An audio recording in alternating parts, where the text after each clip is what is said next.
Are people still upset about this? Yeah, they are. Talk to me about it. I don't know. I just see the feedback regularly at different forums. And I get it. In some ways, there are people that are saying, well, they're raising the price of $70 games and we see more and more broken games. I agree. It's an unfortunate mix of timing and your money. If you're paying $70 or $60, actually, you know what? If you're buying a game, it should work, right? It should work definitely without issues and without being a stuttery, broken mess.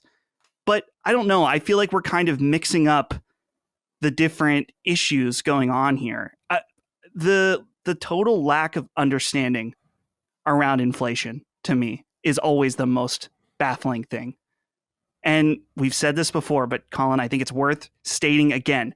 Go look up a KB Toys or a Toys R Us ad from 1999 or something like that. When you see the Super Nintendo, you know? Yeah. Or, yeah.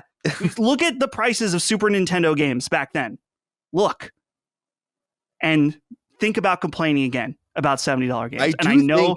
I'm sorry. I'm going to get shit for this, but just think about inflation and how much harder it is to make games and how big the budgets are.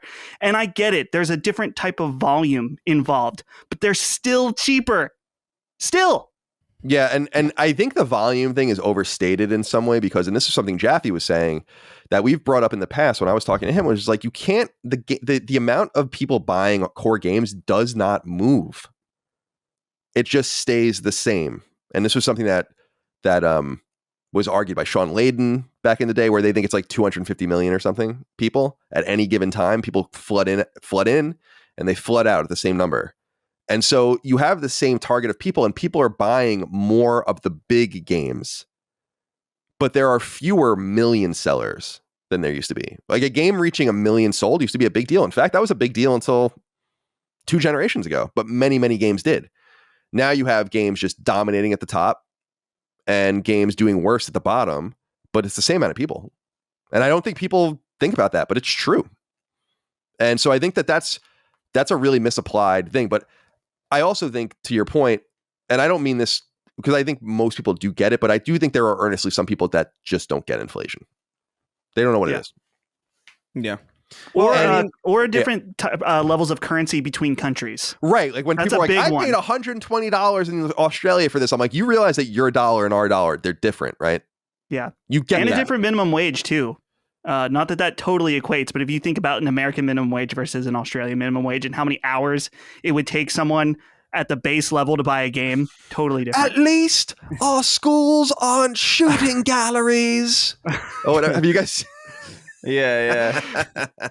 Dude, that's true. At least they aren't. Go on. Yeah. I don't know, man. I think I get it. And I understand there's a lot of factors. At the same time, I understand the frustration from the consumer when it's not necessarily that $70 is too much. It's kind of, it goes back to what we were saying really, really early on in the show about Patreon, right? About how like the $5 tier, it's like, it's not about like $5 being, expensive. It's about $5 being like, oh, that's a lot for $5. Like it meets the value. And to a lot of people, they're like, oh, $70 is expensive. Yeah, sure. That's a lot of money. But it's also like, oh, Xbox is going to put out $70 games now. And it's like the first one is Redfall. And then people see that and you're like, the fuck is this? Totally. I totally agree. Like I totally get it from the consumer perspective when you see a price hike and it seems to coincide with a severe quality dip. Like I understand that initial frustration. And I honestly think most people are happy. Like most people are like, yeah, Zelda's $70, whatever. We'll buy it. Oh, Spider-Man, $70, we'll buy it. If it's something they're confident in, it's more so the fact that it's kind of going across the board and quite frankly, Sega. Like, I mean,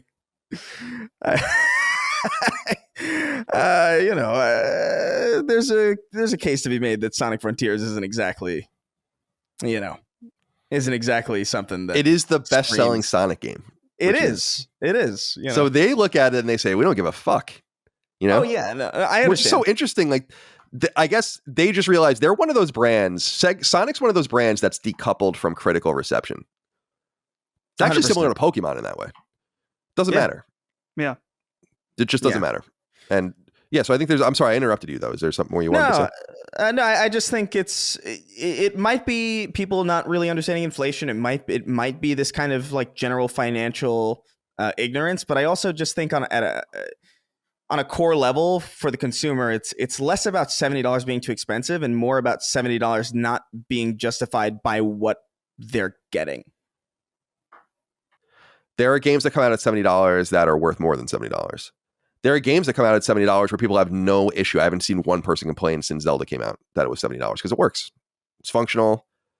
I was surprised to see that duplication bug. I was like, wow, that's interesting, because that usually never slips by the goalie with their games, and they would have been stuck with that even as far back as the Wii era. So it's interesting to see that, but these games work, and Nintendo games are of a very high quality. So when people say like, oh, go buy a $70 Nintendo game, you could do it you do it by the millions. You get what you pay for, even when you don't get what you pay for. When you pay $70 for a game like Redfall, which is arguably like that should have just been free.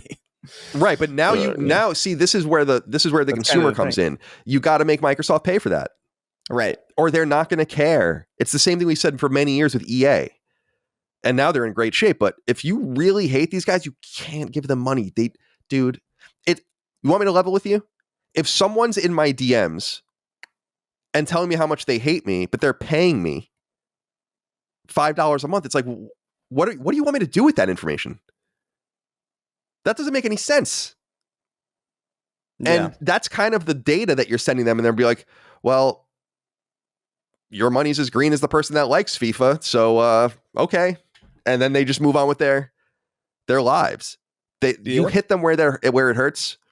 I'm not bringing this up for any political reason. It's just relevant to consumer behavior right now, is what's going on with Bud Light and Anheuser-Busch. Like, they're getting pounded,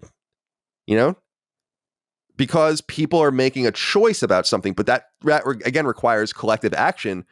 And the collective action in games, you would think, would be, this $70 game is so unacceptably bad that we cannot believe that you released it, and we're not buying any more of your games. But no one has that patience, and we all do it. I do it too. It's the irony of the consumerist voting Electronic Arts the worst publisher in the world, or the worst company in the world, over and over again, and their stock price is going up and up and up.